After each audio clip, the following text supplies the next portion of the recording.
Салам алейкум достор, кандайсыздар? Эт кошулган ачуу салат бул менин сүйүктүү салатым. Мен сыяктуу эле башкалар деле жакшы көрсө керек. Башка салаттан көңүлүм калса дагы дал ушул салаттан эмнегедир көңүлүм калбайт, жакшы көрөм аябай.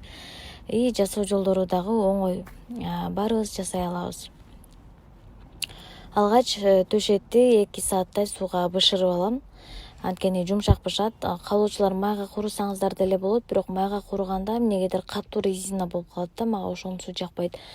Этти сууга бышырып алганда кадимки шорпонун этиндей болуп жумшак болуп, и салатыңыз дагы даамдуу чыгат. Этти сууга бышырып алган соң ушундай ичке кылып туурап алабыз. Каалоочулар майдараак кылып туурасаңыздар дагы болот. Ар ким өзүнүн фантазиясына жараша туураса болот. Ага тоңдуруп койгон болгар, таттуу болгарлар бар болчу. Мен ошолорду кошом. 2 бадыраң, 1 помидор кошулат. Свежий болгарский кошсоңуздар да болот. Мен унутуп калыптырмын базарга барганда. Ошон үчүн тоңдуруп койгон болгарскийлеримди алып чыктым. Пияз шакекче кылып туурасаңыздар жакшы көрүнөт салатка. Ушундай шакекче кылып кошуп салаттарга. Андан соң 2 чеснок кошулат. Эгерде чоң тишче болгон болсо бирөө жетет. Ачуу сүйүүчүлөр үчүн полукорки болгар кошулат бул жерде, 2 чеснок. Мага сабиз кошулганы жагат бул салаттын. Каалоочулар кошпой деле койсоңуздар болот, бирок салат жасаганда кызыл, жашыл, ак, ар кандай цвет болуп турганы жакшы көрүнөт го. Ошондуктан сабиз дагы кошуп коем мен. Кооз чыксын деп кичинекей эле бир сабизди теркадан чыгарып кошуп коем.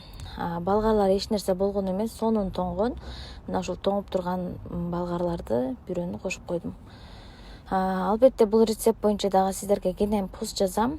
Кандай тоңдуруу керек, кышкыга кандай камдоо керек, ушул жөнүндө дагы жазып коем. Конокторуңуз келгенче бетин жаап, холодильникке салып турсаңыздар болот.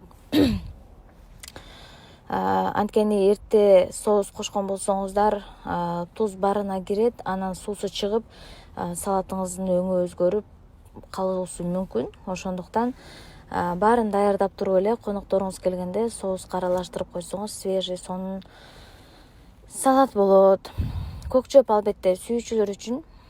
Кааласаңыздар кинза, кааласаңыздар чөп, кадимкидей эле кааласаңыздар укроп кошуп койсоңуздар болот. Мен ушундай эле көк чөптөрдү кошом. Кооздоо үчүн салаттын бетине седана сеп койсоңуздар болот. Ар кимдин фантазиясы ар кандай, ошондуктан өзүңүздөргө жаккандай кылып кооздоп алсаңыздар болот. Албетте бул салатты баарыбыз эле жакшы көрөбүз, и баарыбыздын эле колубуздан келет жасаган. Ошондуктан жасай электер болгон болсо, дал ушул рецепт менен жасап көрсөңүздөр болот. Комментарий жазганды унутпаңыздар достор. Биздин баракчада ар дайым өзүмдүн экзаменимден өткөн гана рецепттер жүктөлөт. Барыңыздарга чоң рахмат достор. Менин баракчамдан кабар алып туруңуздар. Өзгөчө кышкыга камдоо сонун рецепттер менен дагы бөлүшүп турамын. Жакынкы күндөрдө болгарды кандай кышкыга камдоо керек, мына ушул боюнча рецепт жүктөлөт. Кимде ким жасап көргөн болсо сөзсүз түрдө комментарий күтөм.